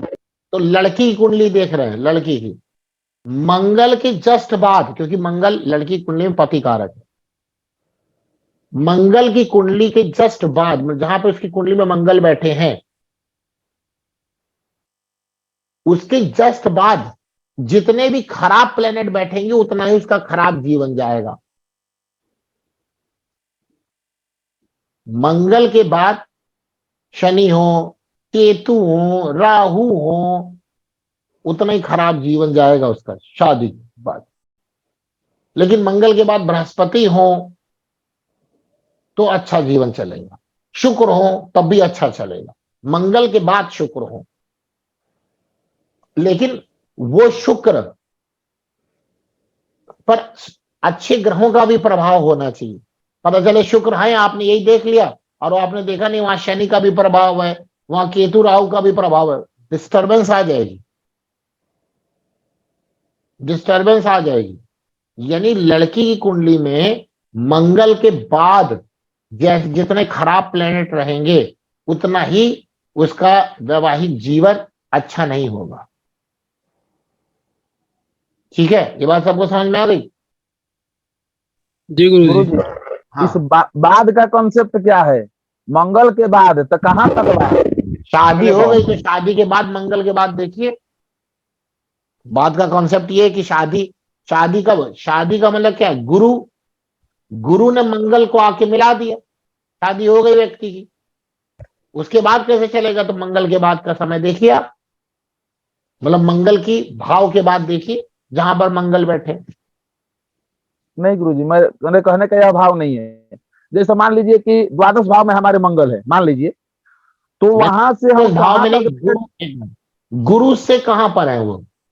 अच्छा, गुरु से कहाँ है? हाँ, यही लिखना था ना। हाँ, गुरु से गुरु कहां से पर है? 12वें है, गुरु से मैंने 11वें है। हाँ, तब तो अच्छा है, गुरु से 11वें अच्छा है। गुरु अब से बीच में कोई 11वें ग्रह नहीं है। मंगल है तो ऐसा व्यक्ति जो है, मतलब आपकी जो गुरु, लेकिन आप अपनी कुंडली में क्यों देखेंगे? ये तो आपकी पत्नी की कुंडली में देखा जाएगा ना, नहीं, आप अपनी मैंने कुंडली में ऐसे क्यों देख रहे देखेंगे? हैं, सीखने के लिए गुरु जी नहीं देख नहीं, रहे हैं। अब सीखने के लिए मान लीजिए किसी लड़की की कुंडली में गुरु से 11वें भाव में मंगल बैठा हो लड़की की कुंडली में, तो उसका जो पति होगा वो मतलब ठीक ठाक होगा, पैसे वाला होगा, पैसा अच्छा कमाएगा, शादी के बाद अच्छा कमा सकता है। 11वें मंगल जा रहे हैं, राशि और देखनी पड़ेगी, थोड़ा उसको अपना स्टेटस का ज्यादा ख्याल रखेगा वो, शादी के बाद भी स्टेटस नहीं खराब होना चाहिए उसका। गुरु जी दसम हो तो तो इस कॉन्सेप्ट को लिख ले हम गुरु जी कि मंगल के बाद गुरु तक जितने, अगर ज्यादा शुभ ग्रह होंगे तो अच्छे फल देंगे, अशुभ ग्रह होंगे तो बुरा फल। गुरु के बाद मंगल नहीं भाई, मंगल के बाद गुरु तक। मंगल के गुरु बाद जितने अशुभ ग्रह होंगे, जी, मंगल के बाद मंगल अशुभ से ग्रह जितने होंगे। मंगल से गुरु के बीच में हाँ, वही वही। तो जीवन अच्छा चलेगा। मंगल से गुरु के बीच में जितने खराब ग्रह आएंगे उतना ही अशुभ वैवाहिक जीवन चलेगा। ऐसा ही लड़के का होता है गुरु जी शुक्र से। देखिए, गुरु वो व्यक्ति हो गया, मतलब वो लड़की हो गई, और मंगल हो गए उसका पति, तो वो लड़की अपने पति से मिल गई, मंगल से मिल गई, तो अब उसके जीवन क्या होगा? मंगल से गुरु की तरफ होगा ना। जी जी। अब अब गुरु देखिए मंगल गुरु जी साथ में बैठ जाए तब, है, गुरु मंगल साथ में बैठ जाए। गुरु और मंगल साथ किसकी, लड़की की कुंडली में, जी गुरु जी। तो उसका पति जो है पब्लिक पर्सनालिटी होगा, क्योंकि गुरु क्या, पब्लिक पब्लिक पर्सनालिटी है। उसका जो पति होगा वो पब्लिक पर्सनालिटी हो सकता है, शादी के बाद वो समाज में बहुत राइज करे, उसका पति पैसे वाला हो, क्योंकि मंगल में गुरु का इफेक्ट आ रहा है ना। पहली बात पब्लिक पर्सनालिटी होगा, समाज में उसके अच्छा खासा रुतबा होगा। समझ में आ गई बात नहीं आ गई? जी जी, इस प्रकार। बाकी राशि भी लेनी पड़ेगी, राशि भी,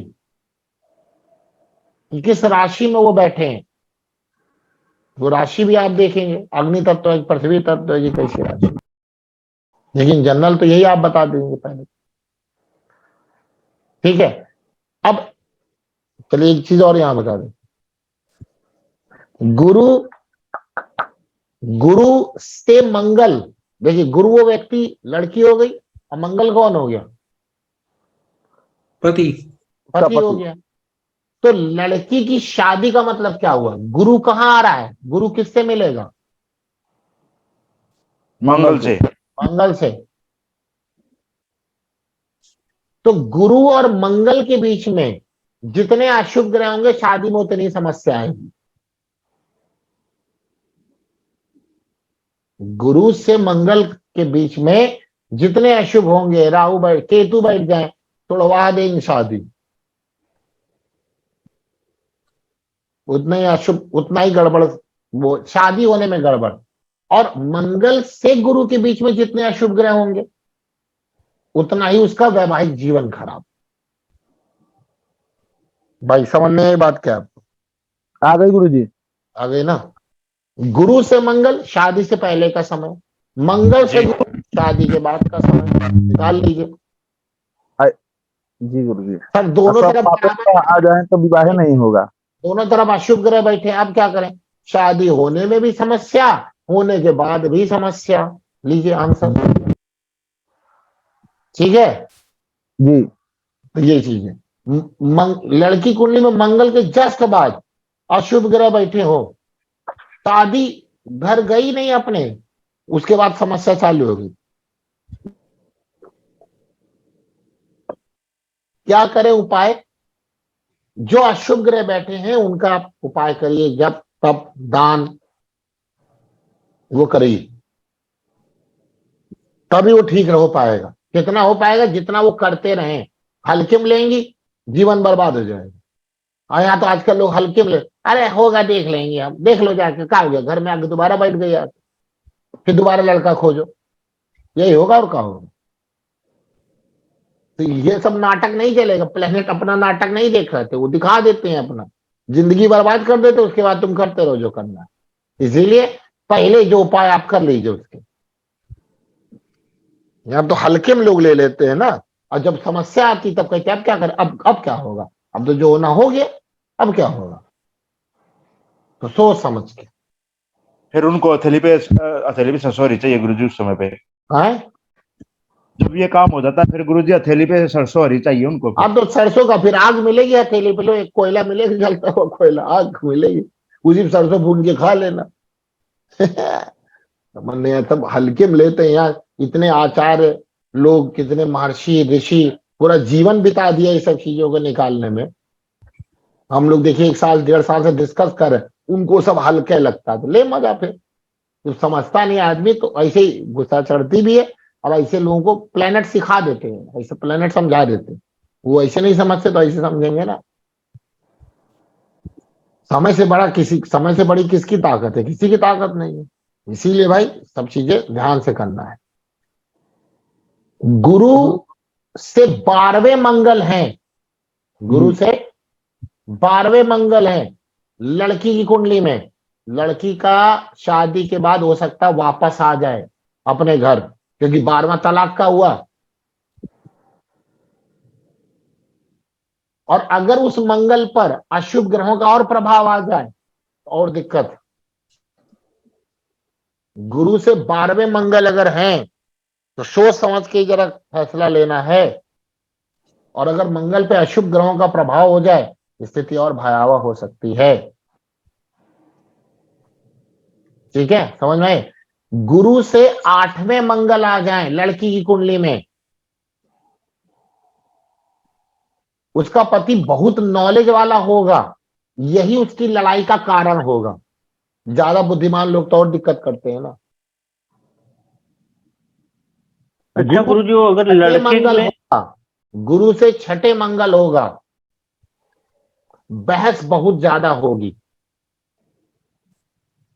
ऐसे ही लड़के की कुंडली में गुरु से शुक्र देख लीजिए आप,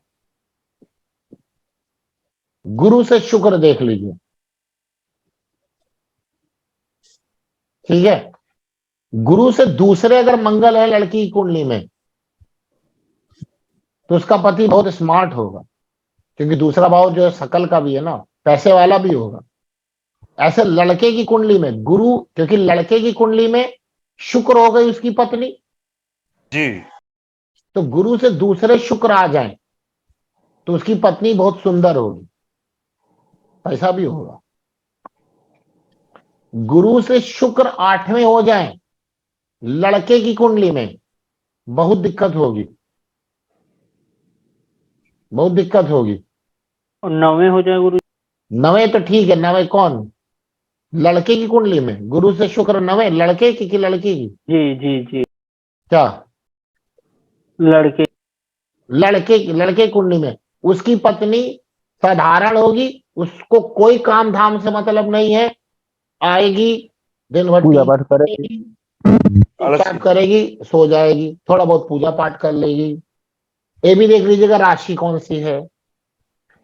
ठीक है ना, बहुत साधारण होगी।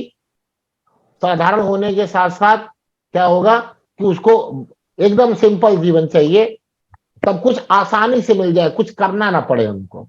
नवा भाव। राशि। हाँ, समझ में आई बात नहीं है? मित्र राशि परेशानी देंगे ना गुरु। मित्र राशि मित्र राशि मित्र राशि के शुक्र हो तो गुरु जी, गुरु से अष्टम छठे न थोड़ा कम प्रॉब्लम देंगे, जी लेकिन जी तत्व तो देख लीजिए, अगर 6ठे और 8वें में गुरु से शुक्र अग्नि तत्व राशि में है, जी जी अग्नि को ज्वालामुखी कहते हैं। जी जी ज्वालामुखी कहते हैं, समझ में आ गया? तो ज्वालामुखी बनेगी भाई फिर वो। तो ध्यान, अग्नि तत्व राशि में है ना, पृथ्वी तत्व राशि में जिद्दी स्वभाव, जल तत्व राशि में इमोशनल, वायु तत्व राशि में ख्वाब बड़े बड़े होंगे, इसी कारण लड़ाई होगी। अगर मैं ये बात बता रहा हूं, गुरु से 6ठे या 8वें में कौन सा तत्व है, उस तत्व का जो गुण है उसके अंदर आ जाएगा। राशि और ले लीजिएगा। पृथ्वी तत्व में हो तो गुरुजी जिद्दी, मतलब पृथ्वी एकदम धरती पकड़ लिया जिसने। जी जी जी लेकिन गुरु से 6ठे और 8वें अगर होना चाहिए तब 8वें की 6ठे 8वें गुरु जी, मिथुन। 8वें है तो वो उसका पति ना, पति पत्नी पत्नी नहीं, पत्नी नहीं, वो क्या है ना कि जो उसकी पत्नी होगी, हो सकता है वो भी अकल्ट ओकल्ट में हो तो अच्छी बात है, हो सकता है वही उसका रीजन हो लड़ाई करने का। पत्नी ज्ञानवान होगी, लेकिन दिक्कत क्या है, दिक्कत क्या है कि पटेगी नहीं गुरु से 8वें में। समझ में आ गया? लड़ाई बहुत ज्यादा लड़ाई का कारण होगा। तो लड़के की कुंडली में आपको गुरु से मंगल देखना है, लड़के की कुंडली में गुरु से शुक्र, लड़की में गुरु से मंगल। अब इसी प्रकार से ले लीजिए, गुरु से शुक्र लड़के कुंडली में, गुरु से शुक्र के बीच में जितने अशुभ ग्रह होंगे, शादी में उतनी समस्या रहेगी शादी से पहले। और शुक्र से गुरु के बीच में जितने अशुभ ग्रह होंगे, शादी के बाद उतनी समस्या आएगी। शुक्र से गुरु में तो कुछ नहीं है, सब शुभ ग्रह है, लेकिन उससे पहले में बहुत अशुभ ग्रह है। तो फिर दृष्टि भी तो जा रही होगी, अशुभ ग्रह में दृष्टि भी तो जा रही होगी। जी जी। तो फिर वो कौन लेगा? कोई प्लेनेट नहीं बैठे तो दृष्टि लेंगे ना, अशुभ ग्रहों की दृष्टि होगी तो दिक्कत आएगी। और गुरु से शुक्र के बीच में अगर अशुभ ग्रह बैठे हैं तो शादी होने में भी समस्या आई होगी। जी जी जी, बाद में तो है नहीं गुरु जी कोई भी ग्रह है। नहीं, बाद में नहीं है तो कोई ग्रह नहीं है तो दृष्टि भी तो होगी, शुभ की भी जी। और अशुभ। हाँ, शनि राहु शुक्र की दृष्टि। हाँ तो फिर उसका भी तो मजा आएगा ना फिर। हाँ, दृष्टि इतना इम्पैक्ट नहीं डालेगी जितना पोजीशन इम्पैक्ट डालते हैं, लेकिन फिर भी इनकार नहीं किया जा सकता। तो गुरु से शुक्र, आप ये बात समझ में आ गई नहीं आ गई समझ में? जी जी तो इस प्रकार से हम लोग यहाँ पे शुक्र के कारकत्व को लेकर के समझते हैं कि कैसे कैसे क्या क्या चीजें चलती हैं। इसीलिए ठीक है। हमारी कोई समस्या नहीं हुई, शादी हो गई। हाँ? हमारी शादी में इसीलिए समस्या नहीं हुई। गुरु शनि से सप्तम शुक्र में कोई अशुभ ग्रह नहीं है कोई अशुभ ग्रह नहीं है, तो सारे बाद में है। सारे बाद में। हाँ तो फिर बाद में मजा आ रहा होगा फिर तो। सारे बाद में। अच्छा गुरु जी, सबके में शादी में किसको मजा नहीं आ रहा है? मंगल है। नहीं देखिए, मजा आना अलग है, लेकिन एक होता है बैलेंसिंग। ठीक है, थोड़ी बहुत समस्या होती है, लेकिन कहीं ज्यादा बढ़ जाती है तो समस्या होती है। थोड़ी बहुत एक समस्या चंद्रमा तो तो बैठे हैं, हम्म? चंद्रमा एक रक्षा करने के लिए बैठे हुए हैं बस। हाँ, शुभ और ग्रह मंगल का अब जो अशुभ ग्रह हैं, केवल ग्रहों को नहीं लेंगे, अब अशुभ ग्रह हैं अगर वो नीचे हो जाए उनपे और अशुभ ग्रहों का प्रभाव भी आ जाए तो ज्यादा समस्या करते हैं, लेकिन उनपे शुभ ग्रहों का प्रभाव आ रहा है तो इतनी समस्या नहीं करेंगे। उपाय गुरु जी फिर शुक्र। प्रभाव नहीं है, एक शुभ ग्रह का प्रभाव नहीं है शुक्र पर। शुक्र पर शुभ ग्रहों का प्रभाव हो, जो अशुभ ग्रह हैं उन पर भी अगर शुभ ग्रहों का प्रभाव हो जाएगा, जो गुरु से शुक्र के बीच में या शुक्र से गुरु के बीच में जो अशुभ ग्रह हैं उन पर भी अगर शुभ ग्रहों का प्रभाव आता है तो भी समस्या रिड्यूस होती है, कम होती है। और साथ में जो अशुभ ग्रह उनका दान उन दिलवाते रहिए तो और चीजें ठीक रहेंगी, तो और चीजें ठीक रहेंगी। अशुभ ग्रहों कोई का प्रभाव नहीं, क्या? अशुभ ग्रहों पर कोई शुभ ग्रह का प्रभाव नहीं है, सब ऐसे ही है। तो हाँ तो फिर ऐसे ही है तो ये फिर बात का होता है गुरुजी, हम लोगों का झगड़ा बात से नहीं होता, बेबात का होता है। क्या? बेबात का झगड़ा, सुबह में झगड़ा होगा शाम को ठीक रहेगा। हाँ, वही सब करवाता है और क्या। लेकिन आप लोग क्योंकि गांव से और परिवार से जुड़े हुए लोग हैं तो इतनी समस्या नहीं आती। देखिए, अच्छा चलिए हम उपाय बता देते हैं। समस्या करता क्या है, हमने बताया था एक बार आपको जी कि यहाँ पे राहु है ना, समस्या करे कौन? राहु करेंगे, सब करेंगे। और राहु का उपाय मंगल और चंद्रमा से किया जाएगा। जिसकी भी लाइफ में, स्पेशली लड़कियों के लिए बता रहे हैं, शादी को लेकर के समस्या आ रही है, मतलब शादी के बाद समस्या आ रही है। देखिए, दो तीन समस्या, कितना हमारे ऋषि मुनि इतने अकलमंद थे कि उनको पता था इस समस्या की उपाय बनाए। लेकिन अब आजकल के लोग क्या कहते हैं, हम उपाय करेंगे नहीं, जो करना कर लो। क्या कर लो भैया, हम उपाय नहीं करेंगे। आजकल का मॉडर्न जमाना ये खराब है। सिंदूर किस चीज का प्रतीक है, मतलब कौन सा मंगल का। प्लेनेट लेगा? मंगल का राहु आपकी खोपड़ी है, सिंदूर मंगल है। आप पूरा यहां से लेकर के यहां तक सिंदूर लगाते थे ना पहले लड़कियां, जी मंगल राहु को कंट्रोल करे रहता था, दिक्कत ही नहीं आती थी। आज देखिए 99% लोगों ने सिंदूर बस ऐसे लगा लिया, हो गया, शादी हो गई। आज लोग ऐसे करके ऐसे लगाए, दिखना नहीं चाहिए, तो फिर लो लड़ाई। राहु तो खोपड़ी में बैठा हुआ है, उसको कंट्रोल कौन करेगा? मंगल। तो पहले के जमाने में पूरा सिंदूर लगाते थे कि नहीं लगाते थे? ये लगाते थे गुरु। तो गुरु जी पूर्वांचल साइड तो अब भी बनाते हैं, क्या?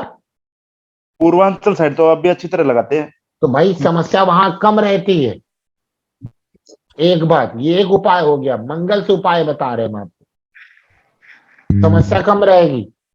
दूसरा, जो ये घूंघट होता है सर को ढकना, सर को ढकेंगे तो राहु आपका कंट्रोल में रहेगा। अब देखिए कितना बढ़िया सिद्धांत है, सुनिए।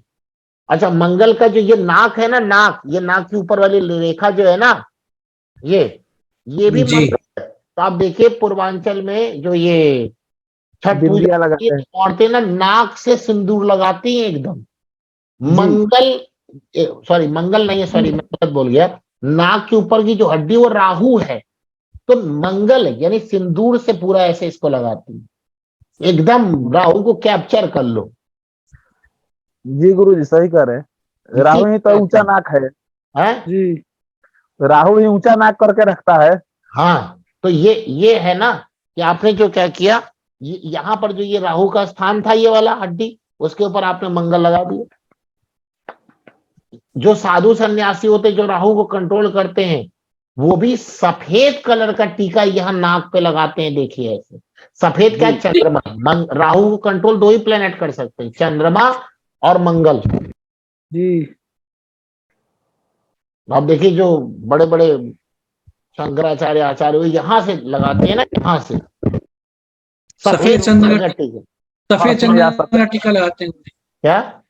सफेद चंदन का टीका लगाते हैं। सफेद चंदन, चंद्रमा। जी जी चंद्रमा से कंट्रोल किया। अब ये हो गया, क्या बताया गया था, लड़की शादी के बाद सर को ढक करके रखे, यहां तक क्यों, सर ढकेगी तो राहु, यहां तक ढकेगा तो और ये राहु भी कंट्रोल हो जाएगा, समस्या नहीं आएगी। कौन करता है? आजकल कोई नहीं करता गुरुजी। तो लड़ाई हो रही है ना, इसलिए समस्या, इस लड़ाई होती है गुरुजी। सिंदूर नहीं लगा रहे हैं और यहां तक ढक के नहीं रख रहे। अब चलिए मान लिया कि नहीं, पर्दा प्रथा, ये प्रथा, ये सब, ये पता नहीं कौन लोग हुए, ये इतना बढ़िया सिस्टम बनाया गया, लेकिन ये पता नहीं लड़कों के जो भी पुरुष हैं उनसे टीका हटवा दिया। हम तो लगा के जाते हैं, जो बोलना बोलो, क्या कहने मैं भी लगे? लगाता हूँ, हाँ, जो बोलना मैं भी बोलो। लगाता हूँ। और हम तो देखते लगाते हैं, ज्ञानी लोग हैं, पढ़े लिखे लोग हैं, सब लगाते हैं। ये मूर्ख लोग जो बीच में बैठे हैं ना, वही एक दूसरे को देख के ही देखो टीका लगाए तो तुमको मतलब पता है इसका क्या होता है मतलब? और अगर पता नहीं तो एक बार किताब पढ़ो, ही करने से बढ़िया किताब पढ़ो किताब, तो समझ में आएगा ही करना तो रहेंगे। तो यानी ये वाला पोर्शन भी लगाना चाहिए। चलिए मान लीजिए इतना नहीं कर सकते, कुछ तो करिए। लड़के देखिए कितना बढ़िया कॉन्सेप्ट है। औरतों को क्या किया, घूंघट यहां तक करवाया, जो किसी तरह से उनके पति की डेथ हो गई, जो है विधवा जो औरतें हो गई, उनको सफेद कपड़ा ही पहनवाया और कहा ढक के रखो। क्यों? सफेद चंद्रमा यहां तक ढकवा दिया, एकदम राहु कंट्रोल में आ गया, प्रॉब्लम ही नहीं। मन में नियंत्रण रहे। शादी के बाद सफेद कपड़ा, तो शादी से पहले शादी में कौन सा कपड़ा? घूंघट, लाल कपड़ा। लाल कौन? मंगल। आज मतलब हम तो एक दो बार गुस्सा भी हो गए थे, मतलब एक दो लोग हैं ऑफिस में, उनके ऊपर भी, लेकिन बेचारे रिस्पेक्ट करते हैं तो बुरा नहीं माना, और मतलब उन्होंने समझा हम क्या कहना चाह रहे हैं। मतलब अगर कोई भी है, लड़का हो चाहे लड़की हो, आप देखते हैं आजकल मैक्सिमम लोग जो ये यहाँ बांध लेते हैं ऐसे, कौन सा कलर बांधते हैं बताइए? काला या नीला? जो राहु को प्रमोट करता है, नीला कलर खुद और काला कलर शनि का, दोनों दोस्त, तो और लड़ाई होगी।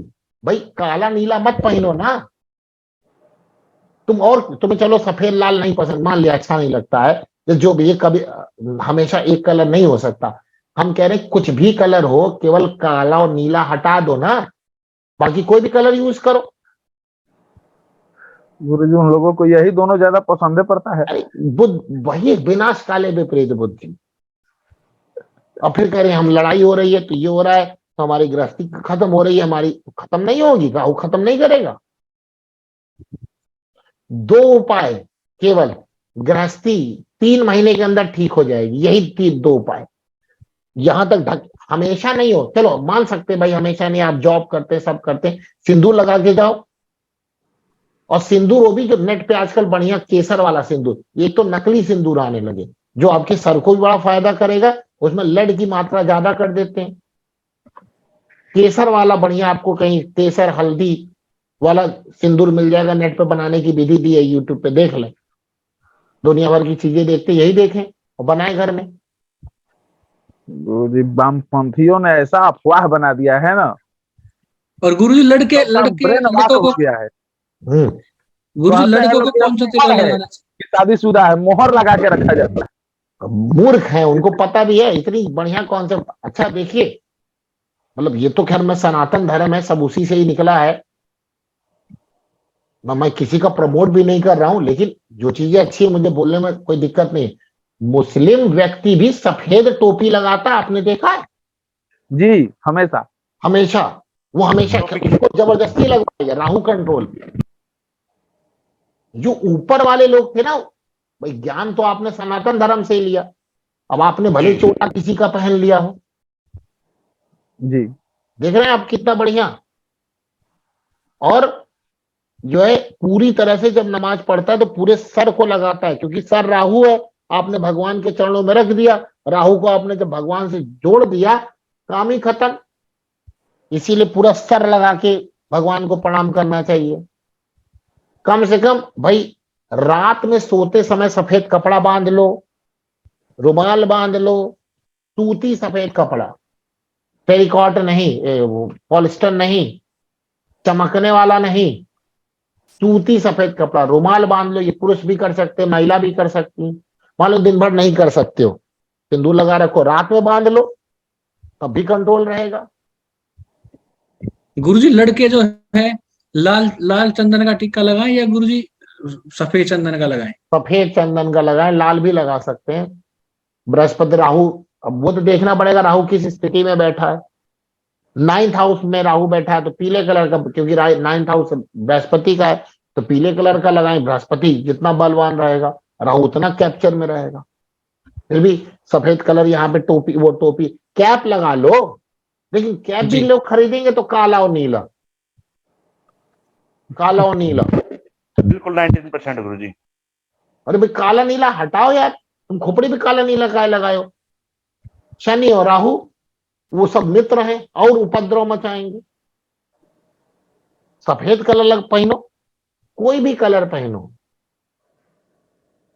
इसीलिए जब कोई भी पर्व होता है, त्योहार होता है, लाल कलर पहनाया जाता है औरतों को, राहु कंट्रोल में रहे। क्योंकि जब परिवार वाले इकट्ठा होते हैं तो राहु उपद्रव मचाने लगेगा, परिवार में विस्फोटक पैदा करेगा। तो क्या बताया गया कि भाई जो भी बहू आएंगी, जो भी आएंगी स्त्रियां, वो घूंघट करके आए, जिससे राहु कंट्रोल में रहे तो परिवार में लड़ाई नहीं होगी। कोई भी त्योहार होगा पूरा सिंदूर लगाते हैं। हम तो जब बिहार में थे तो हमने देखा, तो समझ तो गए कि कॉन्सेप्ट क्या है। बहुत लॉजिकल है, बहुत लॉजिकल है। जिनको पता ही नहीं, मूर्ख टाइप के लोग, उन्हें पता ही नहीं है। इतनी अच्छी अच्छी चीजें हमारे ऋषि मुनि बना के गए हैं कि केवल हम उनकी उन्हीं चीज को फॉलो कर लें। कोई ग्रह तो हमारा समस्या ही नहीं हो रही। कोई ग्रह हमारा कुछ नहीं बिगाड़ पाएंगे।